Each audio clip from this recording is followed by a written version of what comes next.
Hello and welcome back to the Nexus Gaming Series. I am the Crushinator. I will be your caster for this evening. And tonight I've got a Division C East matchup between Team Mana Frenzy and Death and Delay. Looks like we are still about 5 minutes out from our final player.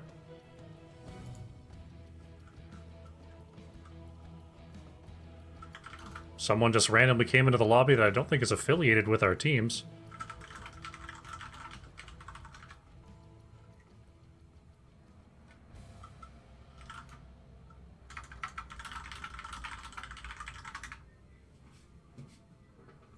If I take a look, no, that's not them. Interesting. Okay, well, we are still about 5-10 minutes away from the start here, so we'll hopefully get whoever just randomly joined our lobby sorted out.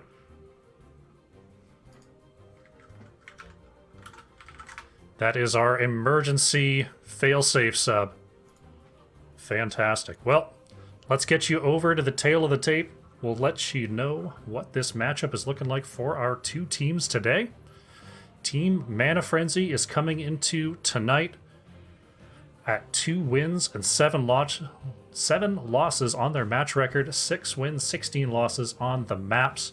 When they have had the option, they have chosen Tomb of the Spider Queen 3 times and Infernal Shrines 3 times, though they have chosen quite a few different maps this season, as has Death and Delay.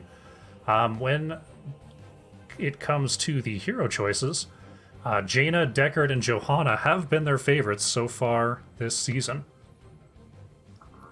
If we look over to Death and Delay coming into tonight at 6 wins and 4 losses on the match record, 13 and 12 in the maps, Infernal Shrines and Tomb of the Spider Queen also favorites for this team, but once again they've chosen quite a variety of maps up until this point. When it comes to hero choices, Varian leading the way at 10 games played so far this season, Leoric and Ragnaros both at 7 games played, so definitely a preference in that off lane for Death and Delay. Alright, hopefully we're not too far from starting out. We have our emergency sub, which will kick in at 8:45 as per the rules of the Nexus Gaming Series. You can have 15 minutes to get your final players together, but then you gotta go or you gotta forfeit. So we've got someone rapidly driving back to their house right about now. So we've got a bit of a delay. Alright, the team is set. Fantastic. Looks like the teams are about ready. Let me make sure that my settings are good. Let's see, Tired Lemon, Tringo, Captain Wobo, Ragu, Kelvs. I want to make sure I've got all the player names here. I'll say that I am ready. Got Shui, we've got MacDaddio, we've got MC17, Dauntress. Where's Dauntress? There's Dauntress. Delta Sniper. Okay, we've got everyone. Awesome! Well, that wasn't so hard, was it? Before we open up this draft, let's take you over to the map screen real quick to show you how we got to Tomb of the Spider Queen. Death and Delay did win the coin flip, ended up choosing first pick. So Team Mana Frenzy banning out Alterac Pass and Infernal Shrines, Death and Delay banning out Dragonshire and Volskaya Foundry, and Team Mana Frenzy has taken us to Tomb of the Spider Queen. So let's get into draft number 1 here. Death and Delay first to act here on Tomb of the Spider Queen. Team Mana Frenzy well known for Deckard and Kael'thas. So we'll see what the bans look like here on Tomb. Deckard allowed to control this very small map with those potions and the big root. Kael'thas overall very strong in the wave clear department. Let's see what Death and Delay thinks. It will be the Deckard ban. They want to make sure to throw Team Mana Frenzy off their comforts first thing. Death and Delay's tiny logo makes you crack up. It is quite the sight when you stack up the two right next to each other. Alright, Team Mana Frenzy now with the first ban opportunity. Looking at the top picks from Death and Delay, Varian, obviously their most played tank by far. We'll see if that ban comes out here. It's actually going to be an Anduin ban, so trading out healer roles. Deckard, the most played healer for Team Mana Frenzy, Anduin, the most played healer for Death and Delay. So they want to make sure no one gets their favorite healer in this particular match. Will the healer choke continue, or does Death and Delay have something else in mind here? Second ban coming out.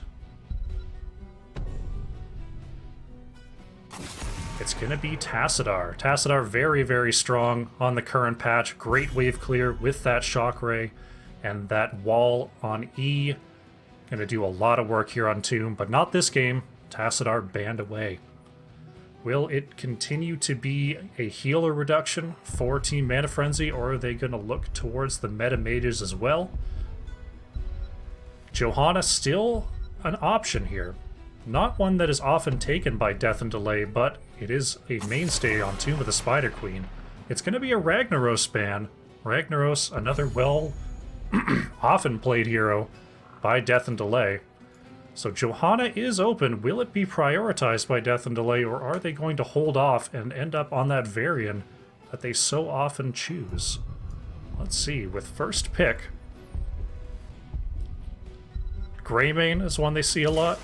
It's actually going to be a Rhaegar. They want to make sure to snap up that healer pick before anything else gets taken away. Rhaegar coming in for Death and Delay. Looking over to Team Mana Frenzy, Deckard is off the table, but Kael'thas, Jaina still available.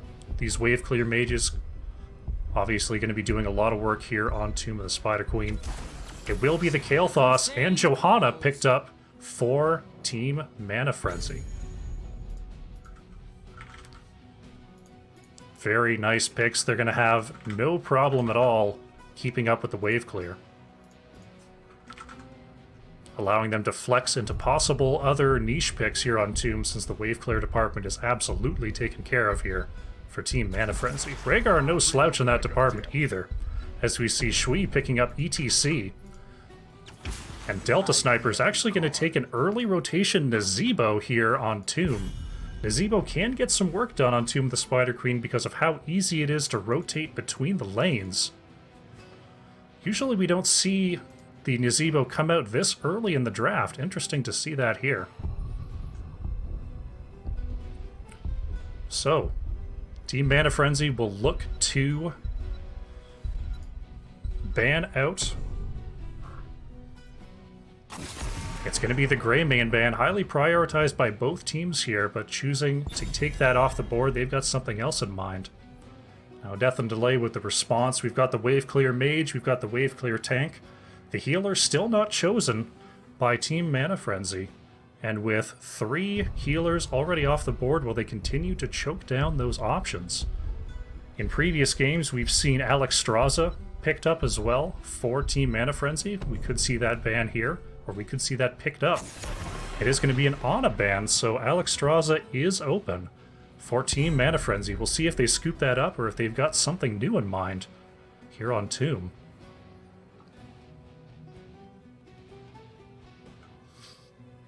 The next 2 picks coming up. Take a look at the past. Greymane off the table. We've seen some Phoenix and Raynor coming out in the sort of PvE auto-attack position. We're actually going to see a Falstad coming out from Kelvs and a Lieutenant Morales from Ragu. Interesting choices here. And then we've got an immediate Snap Kel'Thuzad pick coming out from Death and Delay. Wasting no time picking that up. And cleaning it up with a Leoric. Leoric very strong here on Tomb of the Spider Queen. Great safe laner down in the bottom. Can easily go out and pick up as many gems as possible. We do have what looks like we could have a solo lane Falstad, but we'll see what Tringo ends up choosing for our final pick of this draft. It is going to be a Malthael in response to that Leoric. Alright, so our teams are set. We've got an ETC set up for a Kel'Thuzad blow up on the side of Death and Delay. We've got the Johanna front line with Falstad and Kael'thas taking up the rear. Interesting to see the Morales and how they're going to work that pick, but we don't have to wonder any longer because we're getting into Tomb of the Spider Queen for game number 1. Here we go.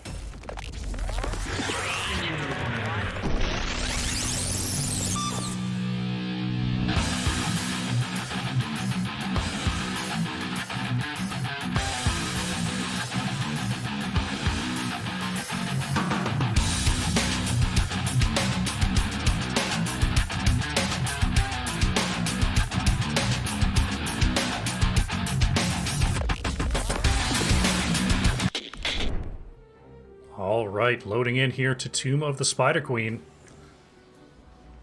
Let's get it going. On the left, in the blue, we have Team Mana Frenzy, with Captain Bobo will be playing the Johanna, Tired Lemon will be on the Kael'thas, Tringo playing that Malthael, Ragu on the Lieutenant Morales, and Kelbs will be playing Kael'thas. On the right side in the red, we have Death and Delay with Dauntress on that Leoric.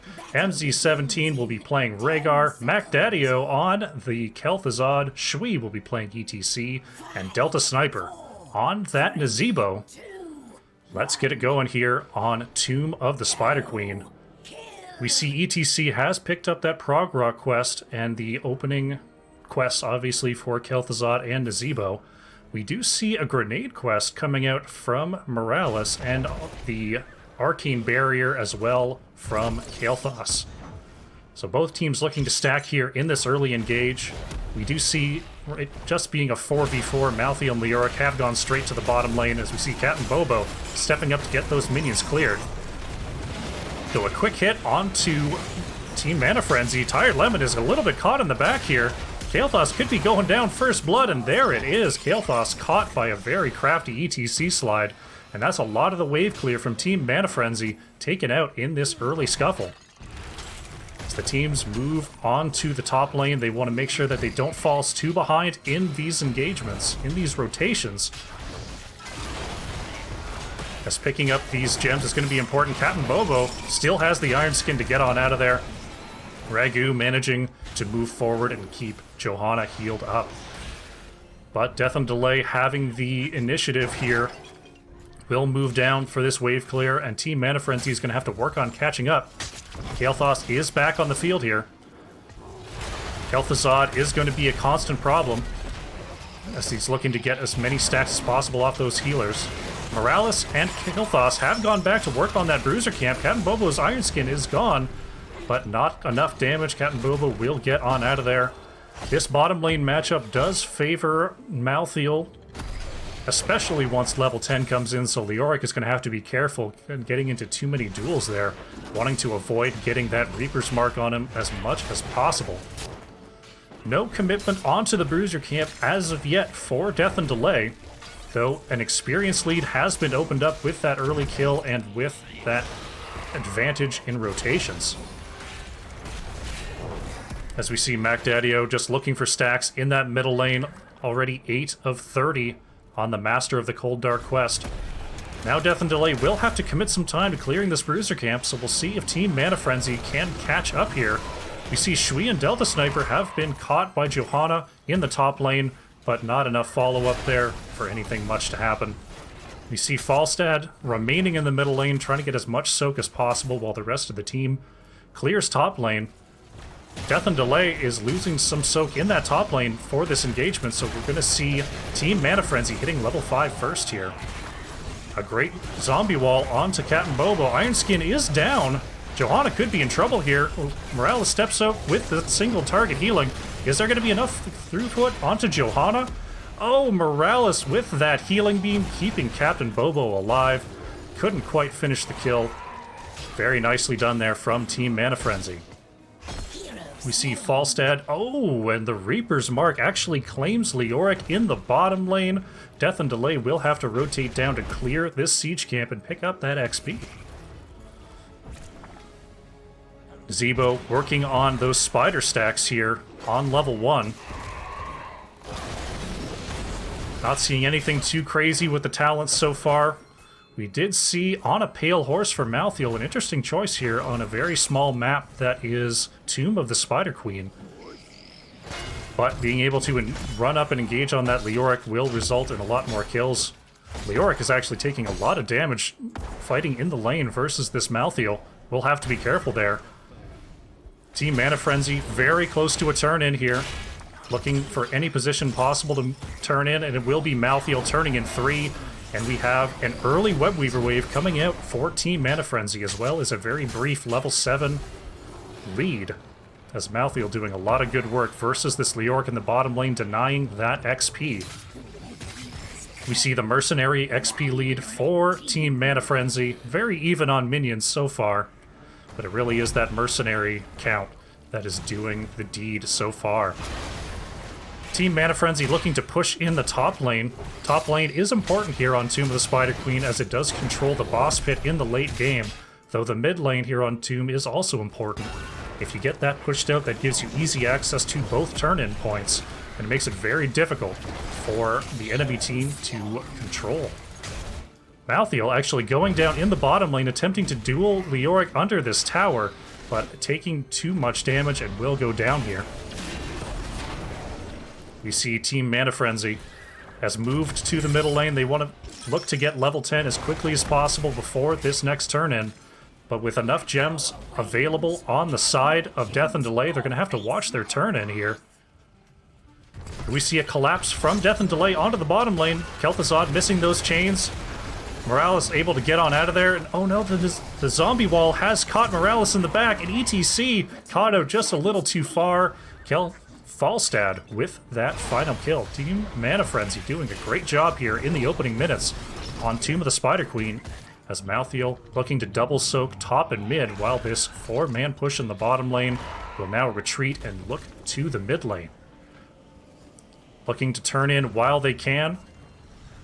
Getting a few gems off them, still pretty far away from a turn-in here is Team Mana Frenzy. They want to keep an eye on both of those turn-in points.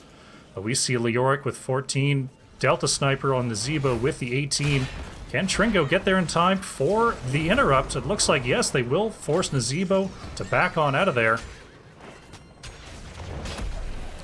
But MZ17 turning in 7 in the top actually gets to drop those gems off. Iron Skin is popped from Johanna. Kelvs is going very deep here for this kill. Shui taking a lot of damage. MacDaddio with the bombs will survive. And Team Mana Frenzy doing a great job controlling the vision here. Both teams very close to level 10. We'll see how these engages will change once Heroics come into the picture. And there we see it. We've got a combo onto Morales, followed up by a zombie wall. Great job, and oh, Morales goes down to the Leoric swing. Captain Bobo could be next here. That is Johanna going down. 2 kills for the side of Death and Delay as Heroics have come online for both squads. We see a Haunting Spirit coming in for Nazebo. The Mosh Pit, of course, for ETC. We're going to see the Shadow Fissure from Kel'Thuzad, as we have red Web Weavers now actually trying to collapse here onto Falstad, but the barrel roll is there in time. Mighty Gust from Falstad, Phoenix from Kael'thas, nothing too out of the ordinary there. The Stim Drone from Morales will make sure that Malthael or Falstad gets juiced up for these team fights. So we see a 5-man push from Death and Delay onto the middle lane here. They want this fort down to be able to control the vision through the late game here. Fully committing to this mid fort. Meanwhile, Team Mana Frenzy just looking to clear the off lanes. They're going to concede this mid fort. Very nicely done. Oh, we could have a scuffle here in between the lanes. ETC looking to zone out, and both teams will pass like ships in the night, not wanting to take an engage in that narrow passage. Leoric actually taken out by Mal'Ganis in the bottom lane by those last rites, but Tringo is in a lot of trouble here with a full collapse from Death and Delay. And that's a lot of gems lost for Team Mana Frenzy in the bottom lane there. They'll have to rebuild their stores. Both of our solo laners committing very hard, trying to get kills on each other here in this matchup. Looks like we have a possible bait here. ETC shows on this bruiser camp. Will Team Mana Frenzy commit? And here they come. The Blessed Shield comes out. Johanna catches 3. Falstad in the back. Oh no, his combo down by Kel'Thuzad. Cat and Bobo will have to walk on out of there. It was a great catch there by Johanna, but the rest of the team not there to follow up, and Falstad pays the price here, as we'll see Death and Delay steal this bruiser camp, and oh no, Kael'thas caught by Kel'Thuzad will be next. Here comes the Entomb. Cat and Bobo with nowhere to go, but Morales Healing Beam is there. Will it be enough? Johanna going down in the bottom lane. Death and Delay now with the level 13 lead. Really coming online with that Kel'Thuzad. Here they are, big push in the top lane, a catch there on to Morales, and the Nazebo wall is there as well. Oh no!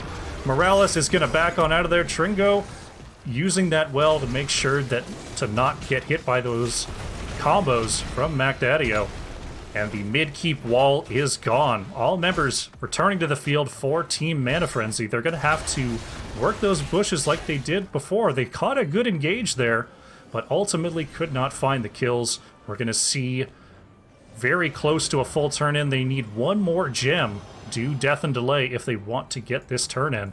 We've got a possible gank onto Leoric in the bottom lane. The Wraithwalk is out. The fort is here, and it looks like with that level 13 ominous Wraith, Leoric will safely escape. A good gank attempt, but Leoric, this is why he's so strong here on Tomb of the Spider Queen. Very, very difficult to gank, especially when that level 13 talent comes online that gives him that extra range on Wraithwalk. We do see Kel'Thuzad finishing the turn-in for Death and Delay on the top turn-in. Johanna looking to clear this lane, using the Iron Skin to avoid the Kel'Thuzad chains. But here comes the Bruiser camp, and here comes the Web Weavers. Team Mana Frenzy looking to defend the top lane where they still have their fort wall, but here comes Death and Delay barreling right down on top of it. Nazebo doing a good job of poking down these towers before the objective gets there, preserving as much health on these Web Weavers as possible. Shui looking for a possible backdoor engage. The chains of Kel'Thuzad miss, and Johanna is caught up with Macdadio. Can Kel'Thuzad escape less than 300 health? Will manage to get out of there. The Haunting Spirit is on top of Kael'thas, but Kael'thas manages to wiggle on out of there. No kills as of now. Great defensives coming out from both of our teams. Heroics used from both sides. Blessed Shield is down, so it's going to be that much more difficult for Team Mana Frenzy to find that Kel'Thuzad kill. But with a good defense, keeps the fort alive in the top lane. The Web Weaver managing to finish off that fort that was unattended in the bottom lane, and a level 15 to 13 lead means that Team Mana Frenzy will have to soak safely here, conceding this top fort. They don't want to get into a fight while Death and Delay is approaching level 16 here. Malthael soaking in the bottom lane, the soak in the mid lane for the rest of the team, and Death and Delay is wasting no time, heading straight onto the top keep wall. ETC finding that flank. Entomb is out, and there is the... oh goodness, Falstad gusting away the mosh pit. Some living bombs go out, a great disengage there from the Falstad. As we see a lot of ultimates committed from Death and Delay, but a lot of ultimates as well committed from Team Mana Frenzy. Last Right's the only heroic left on the field besides the very low cooldown Shadow Fissure from Kel'Thuzad. Team Mana Frenzy approaching turn-in levels here. Looks like we may have a fight over this bottom turn-in point. Iron Skin is used to avoid the Kel'Thuzad combo. Morales knocking away the rest of Death and Delay. Death and Delay still need about another 30 gems before their next turn-in, so they may be looking for picks here more than anything else, being that they have this level advantage. Team Mana Frenzy doing their best to split between all three lanes. They want to get level 16 before this next fight. Captain Bobo making sure that there's no shenanigans in between the lanes here from Death and Delay. As understanding their advantage, Death and Delay is going to move right onto this bottom bruiser camp.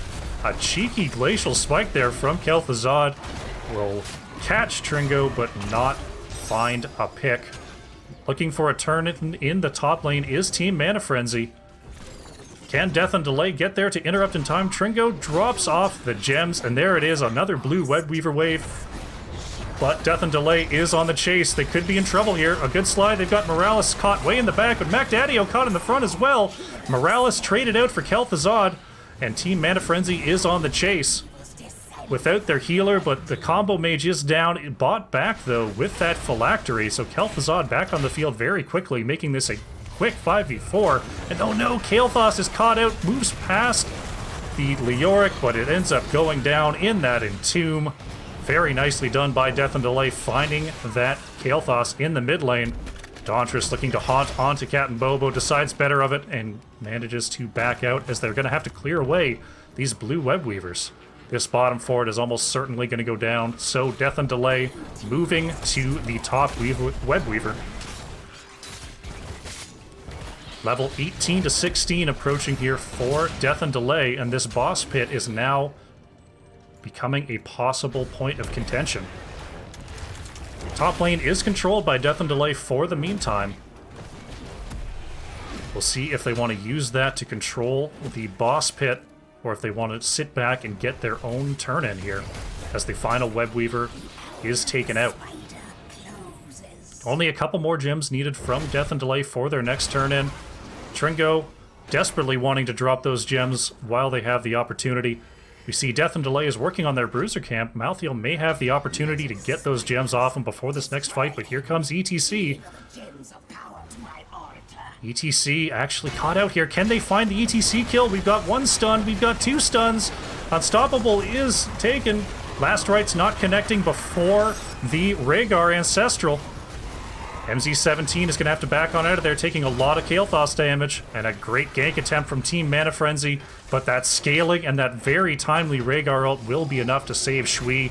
And with all the ultimates committed, it is now Death and Delay's turn to turn this around. Tringo caught out, but Malthael using that W to go through the rest of the team. Very healthy is the Malthael. Dauntress looking to get some damage onto Captain Bobo there. Malthael taking a lot of damage, goes down to the Leoric. Haunting Spirit is out, trying to chase down this Kael'thas, but oh no, Morales is caught. They're both caught. Kael'thas and Morales will go down to the Kel'Thuzad combo. That's 3 kills. And Cat and Bobo will have to get on out of there. Falstad working on this bottom camp. Will Hearth on out. Falstad did take that bribe at level 1. And here we see Death and Delay with that 5-2 player advantage will take this top boss. Also looking to turn in and make this a double push. They do have the gems to do it. And they may have the opportunity to do it as Morales still down for 15 seconds here. It'll be very difficult for Team Mana Frenzy to control this turn in. The boss is taken. Level 20 has come out for Death and Delay, and we will have a red web weaver phase pushing onto the 3 remaining keeps of Team Mana Frenzy. The next fight will almost certainly be before Team Mana Frenzy sees level 20, so they'll have to make good use of their remaining structures in the next team fight here. It looks like they're going to get a free clear here on this boss before the web weavers show up. A bit of good luck there for Team Mana Frenzy, but the web weavers are starting to barrel in now. We see Nazeebo finishing that Vile Infection quest. That's going to cause all sorts of trouble for Team Mana Frenzy, as that poison that Nazeebo normally only does to minions and structures, well, that's going to start landing onto heroes. Getting some good clear here onto the web weaver. Iron Skin is used by Johanna to escape the Kel'Thuzad combo, looking to possibly engage onto MacDaddio. But with this web weaver gone, it's going to be difficult for Death and Delay to keep pushing onto this keep. It looks like they're hovering, waiting for the next wave, but doing this is only allowing Team Mana Frenzy to start catching up in XP. The chains of Kel'Thuzad missing once again. Leoric looking for Falstad. Both teams just trying to defend, and this keep is going to ultimately get poked down by that Nazeebo damage. But the mid web weaver is taken down. Malthael moving to the bottom lane. This web weaver nearly taken down as well.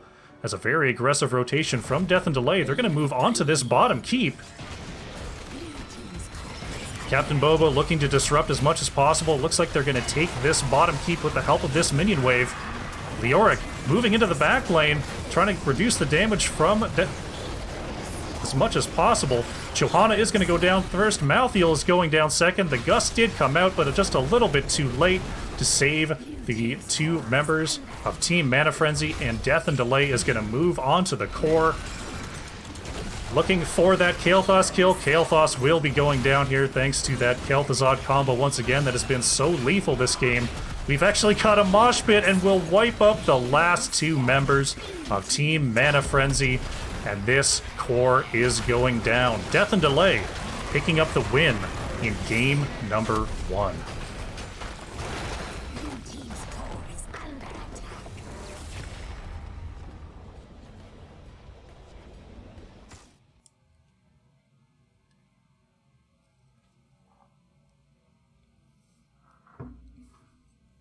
Game number 1 is in the books. Death and Delay with an 18-4 kill lead. 8 final blows from the Kel'Thuzad. Very, very powerful there on Tomb of the Spider Queen. We saw Nazeebo end up getting that top damage with that Vile Infection at the end of the game there. Kael'thas doing their share as well. But ultimately, the teamfight power and the level 20 advantage from Death and Delay just too much. And it will be 1-0 for our red team going into game number 2. All right. Let's figure out what we're doing for game number 2. Message the captains here. I think we'll just wait for a lobby link. These teams seem to know what they're doing. I don't need to facilitate that. If I take a look in the chat here, it looks like Ripper Hots is totally into it. Very nicely done. I think game number 1, if I take a quick look at the talents here, the Malthiel Last Rites was getting a lot of work done versus that Leoric, but ultimately it was the 4-man that got things done for Death and Delay. We saw Captain Bobo on that Johanna actually take some very timely surprise engages there, but the catch from Rhaegar with that Ancestral, the cleanses coming out there from MZ17, just a little bit too strong, and that level lead just a little bit too difficult to overcome. I think if I were to change something about that game, I was very interested to see that the solo laners were so aggressive there in the bottom lane. Usually on Tomb, it's pretty... Dying on Tomb of the Spider Queen, especially in that bottom lane, really throws off those rotations, and definitely dying and having your gems fall is a pretty big deal. So we saw both solo laners playing very, very aggressively there, actually trading out solo kills, trading out a kill, and then the rest of the team rotating down on him and getting killed. So I'd like to see those, like that Malthiel and that Leoric, play a little bit more passive, a little bit more safe there. And especially in that late game, once Leoric picked up that Ominous Wraith, was able to maintain that forward positioning, but still managed to get on out of there when those ganks came down. Nyquil Fiend in the chat, how are you doing this fine evening? 30 roots of Stukov. That Stukov combo is no joke. It's pretty difficult to land, too. We did see Delta Sniper usually playing DPS here for Death and Delay.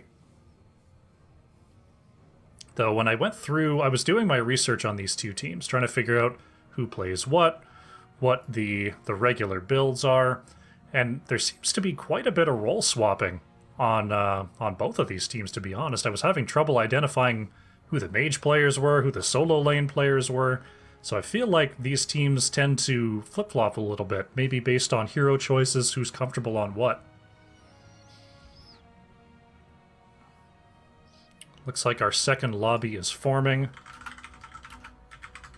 Let me ask who picked the map here, as I update my stuff.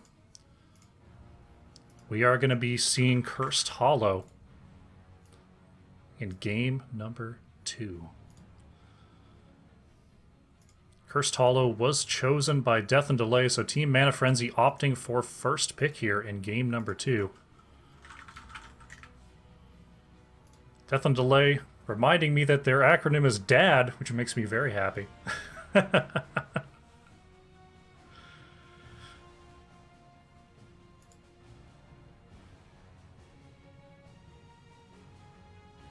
Looks like we've got a bit of confusion for who's on which team here.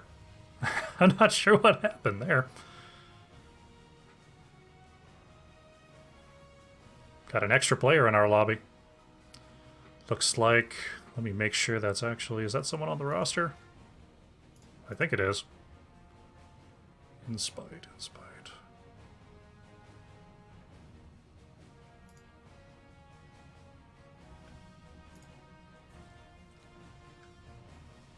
Okay.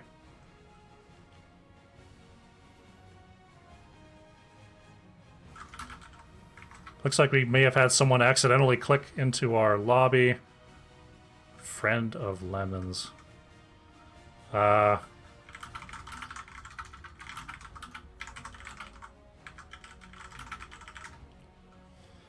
Unfortunately, friends can't just come in and observe games for their teams.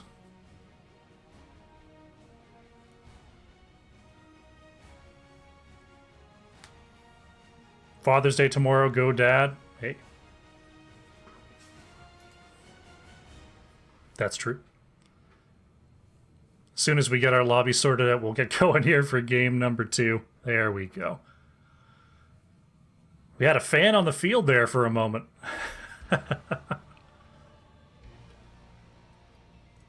Sometimes that happens with these delays.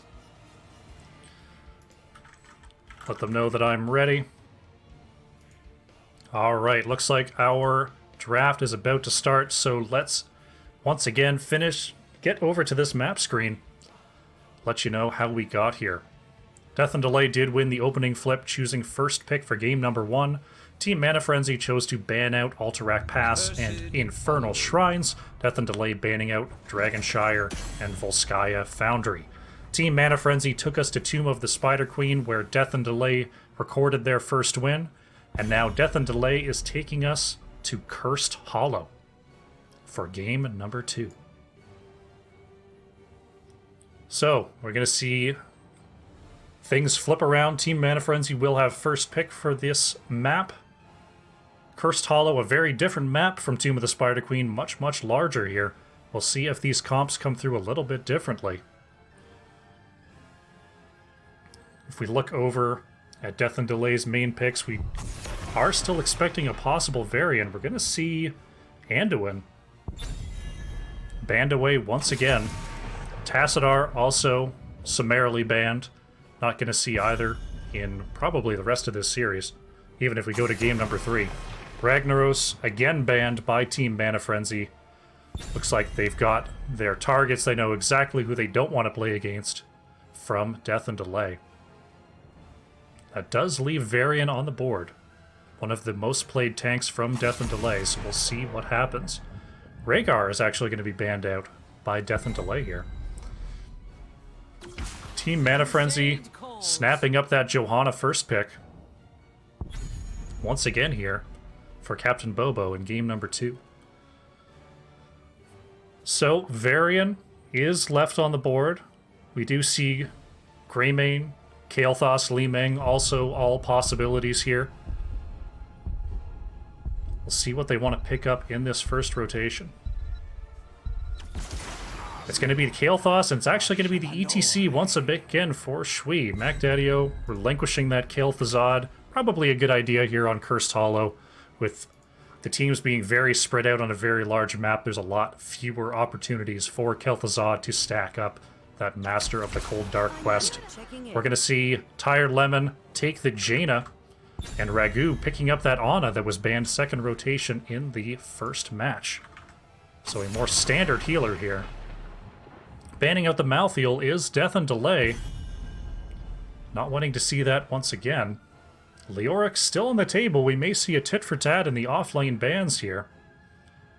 We may see another option. Gazebo did do well for Death and Delay in the last game. They're going to get that Deckard out of there, further reducing the healer options for Death and Delay. Let's see, do they play anything else? We actually have seen some Brightwing played by Death and Delay in the past.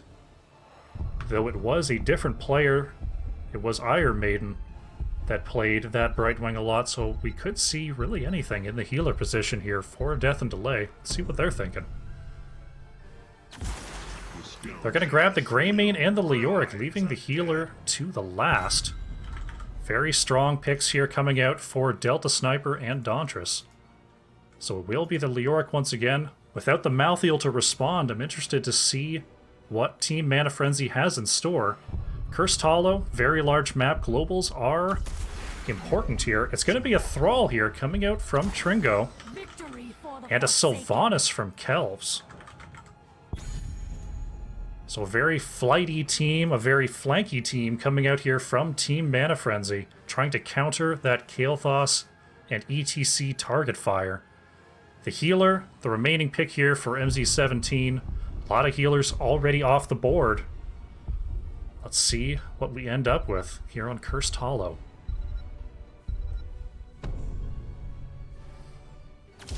We're actually going to see a Lili. Interesting. Not a tremendous amount of auto attackers. I wonder if they got really choked out of their heroes choices and had to go onto a backup pick here. Team Mana Frenzy getting a very, very strong draft, but once again, the ETC Kael'thas Leoric is picked up by Death and Delay. Will that be enough? Game 2 on Cursed Hollow is beginning right now.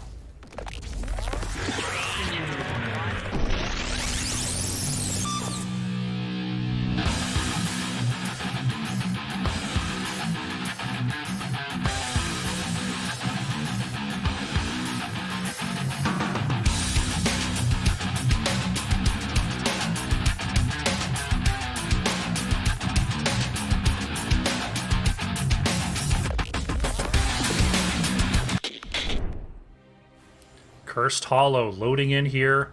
Once again, on the left in the blue is Team Mana Frenzy, with Tringo playing the Thrall. Tired Lemon will be on Jaina. Ragu will be playing the Ana. Cat and Bobo on the Johanna. And Kelvs will be playing the Sylvanas. On the right side in the red, we have Death and Delay with Dauntress playing that Leoric. Shui will be on ETC. Delta Sniper on the Kael'thas. MZ17 on Lili. And bringing up the rear is Mac Daddy-O on that Greymane. Here we go. Game 2 on Cursed Hollow. Team Mana Frenzy versus Death and Delay. As I bring up the talents, we see Jaina picking up that globe quest on 1. ETC and Kael'thas once again looking for globes. Death and Delay spreading out, wanting to make sure that there's no funny business with that Sylvanas that we so often see. The mid-wave crashes, and they see the 4 members from Team Mana Frenzy in the mid, so going to meet them. Leoric, soaking in the top lane, will be met by Sylvanas. Drink Water Streamer has been called in the chat. Don't worry, I've had it down. Delicious water. We see, once again, the solo laners being very aggressive here. Greymane looking to dive onto Thrall. But here comes ETC. Tringo could be in some trouble here if he steps out. ETC manages to get the slide. Will Mac Daddy-O be there with the damage? It looks like Tringo is actually going to get on out of there, going down to 65 health. An attempted gank, but unfortunately Mac Daddy-O's cooldowns were not all there, and Thrall will survive. Once again, we're actually going to see Team Mana Frenzy prioritizing this Bruiser camp, while Death and Delay is going to get on top of this Siege camp. So a bit of macro difference here in the opening seconds. We're going to see Sylvanas working on the Leoric in the top lane still. Thrall gonna have to be a little bit more careful on that mini-map, as we saw the gank not go their way the first time, but they could be looking for him again. Jaina and Ana doing their best on this Bruiser camp. We see the Siege camp of Death and Delay pushing down the mid. Here comes the Bruiser camp from Team Mana Frenzy. More drink water called in the chat. Gotta do it. Gotta stay hydrated. Especially when you're talking as much as I am. Jaina and Ana moving on to that siege camp now as we see Kael'thas and Lili working on the Bruiser camp for Death and Delay. So a bit of a different order from these two teams, but ultimately wanting to make sure the camps are taken before this first curse coming up in about 3 seconds. Sylvanas doing work versus Leoric in that top lane. We see Possession has been taken by Sylvanas, is going to want to look to get some off-lane push power, opting away from that dagger quest. We did see Greymane did have to back there. If we look over to the Thrall talents, we did see Rolling Thunder on one and actually picking up Frostwolf Pack. So now you can't waste a single wolf. And it looks like we have another gank attempt from Death and Delay onto Thrall here. Thrall remaining careful here. Captain Bobo finds them in the bush. We got to sleep onto ETC. Could ETC be going down there? Oh, a tremendous route. And that'll be ETC going down. First blood for Team Mana Frenzy. Very, very nicely done. Kael'thas looking for a possible delay here. Oh, and that Flame Strike was just barely in range. The cocktail from Greymane not quite long enough. Oh, Thrall is in a bit of trouble here, rotating very aggressively. MacDaddy looking for the kill, but Sylvanas actually turning around with that dagger damage, and Greymane will pay for it. Leoric, meanwhile, pushing in the top lane, getting that XP advantage. Level 7 coming in for Death and Delay. Pretty nicely done for both of these teams. Next tribute coming up very quickly here in the top lane. Captain Bobo trying to back here for mana in the middle of the lane, but Death and Delay ready and waiting. Captain Bobo deciding that the well is better off. Leoric getting on out of there. Jaina in position. Captain Bobo seeing Death and Delay coming here. Johanna has done a very good job of scouting out those bushes, making sure that there's no gank attempts. Thrall actually caught by that Kael'thas. Captain Bobo slowing up that ETC before the stun can connect onto Thrall. ETC once again taking a lot of damage in that front line. Lili is going to have to work hard to keep ETC alive. A big dive there from Greymane and Leoric as we see Tringo actually taken down by Kael'thas in the top. And Team Mana Frenzy is going to have to start backing on out of there as the power slide there. It looks like no, not quite. And it will be Death and Delay picking up this second tribute. Actually trying to turn things around is Team Mana Frenzy. Unstoppable is taken out for Captain Bobo, and it looks like Captain Bobo will be going down here. Looking for one last interrupt was Captain Bobo, but will end up paying for it, and it is 1-1 on the curse points here. If we take a look at the XP, looks like we've got a minion advantage coming in for Death and Delay as they're actually going to be moving onto their boss. A very aggressive play here, knowing that Johanna is just now up. Leoric not staying to help, wanting to get that soak in as much as possible, and with Lili here to heal, it looks like they're going to pick up this early boss. Very nicely done there by Death and Delay to get this off-lane push, especially with this tribute spawning in the bottom lane. Siege camp will be picked up for Team Mana Frenzy as they now have to choose. Are they going to clear that top boss, or are they going to head down to the tribute? It looks like Team Mana Frenzy wants to control this tribute. It is not curse point for either team just yet, though level 10s could be coming in very soon for Death and Delay. Iron Skin is popped by Captain Bobo. Looking for one extra delay there. The slide not quite landing. Captain Bobo catching two in the backline. Can Tringo get in there to get some damage? Is being zoned out by ETC in the top lane. Curse is taken by Death and Delay, and Team Mana Frenzy will manage to back on out of there before Heroics hit. Thrall looking to respond to this push in the top lane. This boss may be taken out before the fort. So we see the rest of Death and Delay pushing down the bottom lane. This wall already gone. And Thrall does manage to take out that boss before the fort falls. But level 10s are available here for Death and Delay for a short time. Jaina trying to soak as passively as possible in the mid till those level 10s come online. We once again see the Mosh and Entomb. We actually see a Pyroblast coming out from our Kael'thas player. Not a lot of quick saves on the side of Team Mana Frenzy in terms of health and shielding. They'll have to rely on that Ana burst healing to negate that Pyroblast. Gather tribute or face my curse. The choice is simple. MacDaddio working on this Bruiser Camp solo will have to back to regain health here as the tribute is spawning on the side of Team Mana Frenzy. Curse point here for Death and Delay. Greymane will be a little bit late. Can Captain Bobo get an engage before Greymane gets back into the fight? It looks like... Oh, no. Team Mana Frenzy going to retreat. But Ana's ult is popped. And Jaina will... The buff will expire before the fight happens. A little bit of miscommunication there coming out from Team Mana Frenzy about go or no. Cursed Bullet lands on a Johanna, but the Iron Skin is up. Thrall ult is out, and we've got Kael'thas falling down in the backline. ETC hitting a Mosh, but the rest of his team is being zoned out by Thrall and by Johanna. Thrall could be the next to fall. ETC going down in the top, and that's 3 for 0 for Team Mana Frenzy.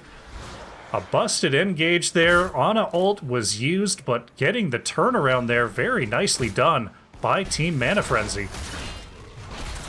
Now 2-2 on curse points. It looks like they may be looking at this boss, and yes, they are.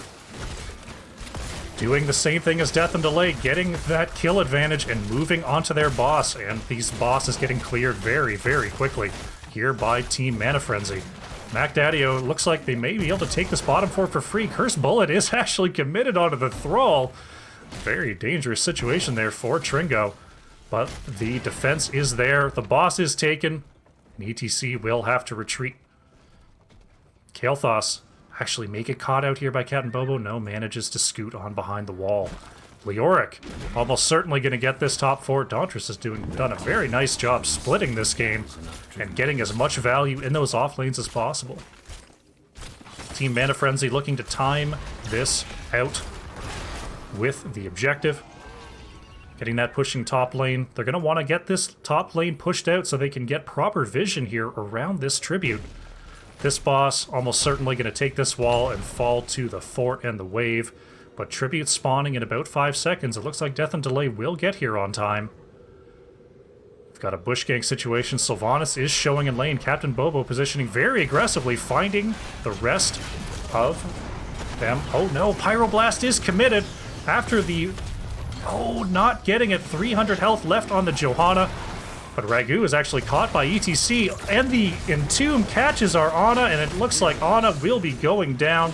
The curse coming in for Team Mana Frenzy, but losing their healer means that they've significantly reduced push power. This bottom fort will go down to this minion wave. One thing that can happen here if you get knocked onto the back foot during your own curse is your lanes start to push out, but you aren't there to collect that XP. It looks like that could be the situation here, as we see ETC coming down onto the 3 members of Team Mana Frenzy. Just stacked here in the middle lane. We see that minion experience now heavily moving over to the side of Death and Delay here. It looks like actually trying to proxy this wave is Team Mana Frenzy. They're actually stuck behind this wall. There's only 7 seconds left on this curse. They bust down the wall, and they're going to get on out of there. They were looking for a possible gank onto Kael'thas, but Kael'thas just went around the other side. Black Arrows is committed onto this top fort. ETC looking for a possible flank here. Actually finds 3 in the back. Oh, the Mosh gets immediately canceled out. A great interrupt by Team Mana Frenzy, and Shui is going to go down here. The Lili ult coming in a little bit too late, and we're going to see possibly Team Mana Frenzy. Oh, with this fort still up, the defense could still be here for Death and Delay. Cursed Bullet whiffed there. Will there be enough poke for Team Mana Frenzy to finish off this fort? They've just got to focus it down. Captain Bobo warding away the rest of Death and Delay, and this fort will go down. So these structures, now a slight lead for Team Mana Frenzy, 5-4. The boss on the side of Death and Delay is still up. They're checking to make sure that there's no plays being made here. Committing to this Bruiser camp. Team Mana Frenzy also going to commit to their bruiser camp. The next tribute is going to be spawning in the mid lane on Death and Delay's side of the map. Johanna is now respawned. Or Johanna actually backed there. Bruisers taken for both of our teams, and it looks like Death and Delay want to keep a very close eye on this boss. Are they actually going to go for it here? Team Mana Frenzy is showing in the mid lane, clearing out this bruiser camp, and Death and Delay is taking the risky call to go onto this boss. Will Team Mana Frenzy get over here in time? It looks like they're not quite committing to it yet. Johanna checking the vision there. They don't know that Death and Delay is here, and the boss is taken. A very gutsy call there from Death and Delay with this tribute spawning. There it is. The Blessed Shield is popped. Everyone is caught in a very small area. There's the Entomb. Wailing Arrow is committed. That's going to be a big problem for Kael'thas. We see Jaina going down. Leoric went down first. We're still in a 4v4 situation. Captain Bobo taking a lot of damage there from Shui, but the blind and the sleep is out. Ironskin manages to get popped there. Will save Captain Bobo from that Greymane engage. A 1-for-1 trade, but Team Mana Frenzy too low to continue. And Curse Point goes over to Death and Delay with a boss barreling down this top lane. Leoric back on the field for make this a brief 5v4. The top keep wall is down. Oh, ETC catching a huge mosh pit, but a great Iron Skin from Johanna is enough to interrupt, but will it be enough? No, Ana going down once again here. And it looks like the top keep is going to go down. This boss actually still very healthy. Could we see a core push here from Death and Delay? Here they come. It is a 5v4. They have a boss here. The curse is up, so the minions will not be in play. Captain Bobo using the Blessed Shield to try to reduce the damage as much as possible. Jaina Blizzard is out. Mac Daddy was actually being zoned out in the back line. Thrall committing. Johanna is taken out, but ETC also taken out. This core push, 2 members down for the side of Death and Delay. Can they focus down this core to get game number 2? 30% on the core, 25. This boss still very healthy, and there it is. Death and Delay with the gutsy calls all through this match on Cursed Hollow. Take game number 2 and take the domination.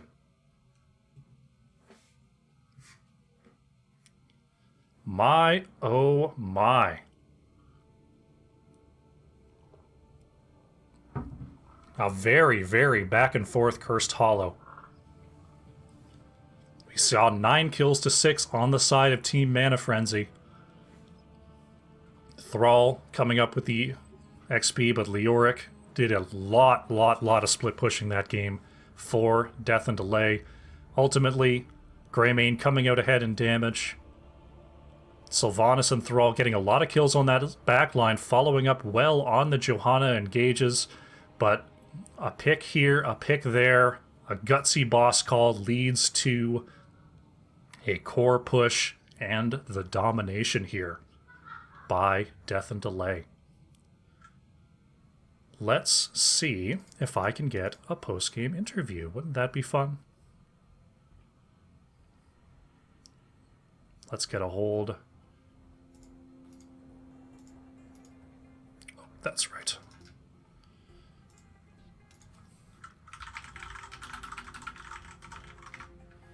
Make sure I'm messaging the correct team. Yes, perfect. All right, let's see if we can get an interview here with our winning team, Death and Delay.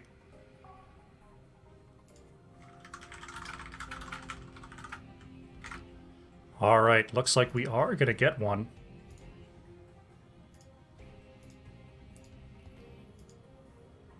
So we'll have a quick interview for you very shortly here. In my most favorite Lobby 5, and here we are. Hey there! It looks like we've got Dauntress and MZ17. Welcome. Yeah, I figured we'd bring him along. I know he's been one of our big-time players in the past while, and he's doing pretty well in the season, so I figured I don't have Ire tonight, so I'll bring him along. Fantastic. Well, a 2-0 domination in pretty short fashion there. That's got to feel good. It's feeling great, especially, you know, to get 2 in a row. We had our last game a couple days ago, and that one was also a 2-0 domination, and I think with that, actually, we secure our place in playoffs. Fantastic. This playoffs obviously very close here. Only possibly 1 or 2 games left for most teams in the league. So securing that, obviously very good thing. So coming into this matchup, we saw game 1 Tomb of the Spider Queen. Did you pretty much get what you wanted in that draft, or did you have to work around the bans there coming out from Team Mana Frenzy? I would actually have to say that we basically got what we want. We saw the Anduin, we were like, okay, yeah, sure, I guess we play him once in a while. Ragnaros, we were playing quite often, but we've recently started to see we're trying to fit in some more of that different solo laners, a little bit of Thrall, a little bit of Leo, and just trying to expand that a bit further. So I would say that the bans were not too much of an issue for us there. Okay. One thing that I did notice, I tend to check up on my teams ahead of time, see who tends to play what. Have you had any role swaps recently, or role swaps specifically for this game? We actually quite often role swap just all over the place. We have very flexible players. MZ tends to either tank or heal. We have Ire usually in the healer, sometimes he'll be in DPS.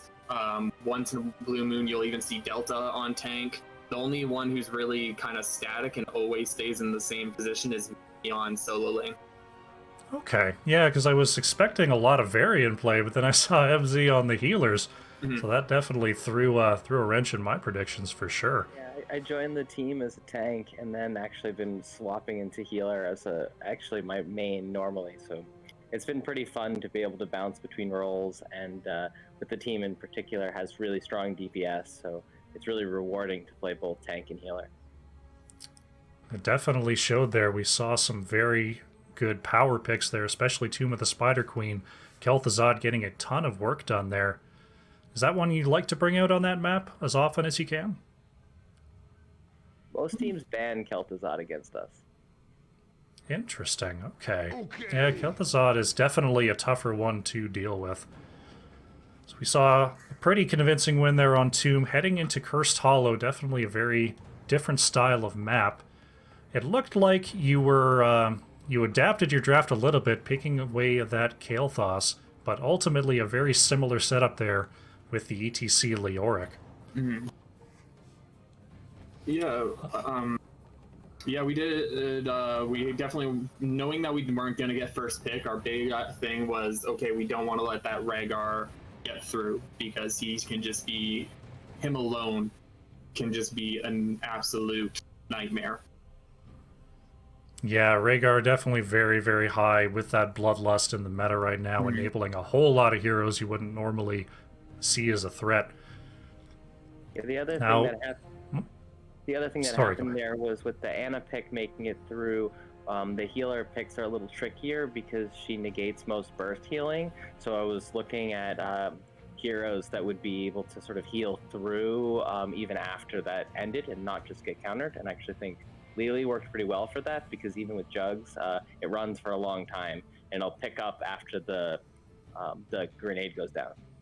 Okay, that's an interesting way of thinking about it. I wasn't sure if during the draft whether the healers had been choked out to a point where you were thrown off of something, but that's a good way of looking at it, trying to counter that grenade from Ana. Now, we saw some very gutsy boss calls from you guys, especially that last one there. It seemed like Team Mana Frenzy was playing very cautiously. Did that factor into your decision to go for that final boss? Yeah, basically the call leading up to that boss was like, okay, we know they're probably going to have to go down and deal with bottom lane. And as soon as we see somebody down there, we just beeline it for the boss, and we can get it done before they get there. And even if they get there just in time, we had me in the bush ready to block them off completely with the Entomb as a wall to keep them out.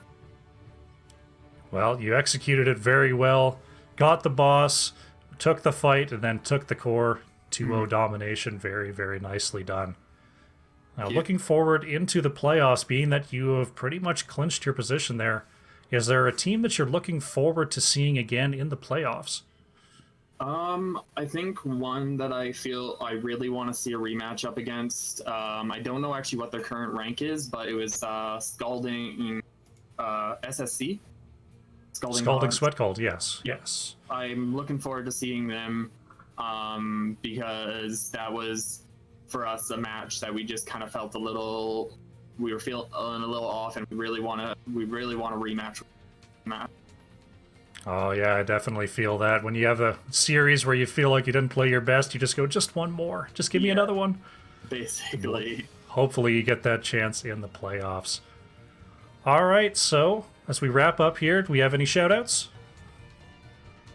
Zia, would you like to start out? Yeah, I mean, I wanted to shout out my partner. She's been watching the games and cheering us on and actually giving us feedback about how to be more chill and cautious, and then sort of pick our times for being aggressive. And she barely plays the game, but she's an awesome champion. And then I'd like to shout out our coach, who's been doing like walkthroughs with me and other team members to improve our play. Fantastic. Yeah, definitely having that support team, even whether they're HOTS pros or not, just having people around you to support you, very, very nice to have. I'd probably like to call out, the rest of our team, including Ire, especially Ire Maiden, who wasn't with us tonight, was willing to take time out of his busy schedule this week to come in if he was needed. Shout out to you. Thank you for casting us. It's always a pleasure to have our matches casted. My pleasure entirely. Glad to do it. And then, and I think just a shout out for all the NGS too, all this NGS staff help making this all happen and stuff. Awesome. All right, well, thank you very much for coming in for the interview, and best of luck in the playoffs. Thank you, and have a good one. Thanks for having us. Thanks. All righty.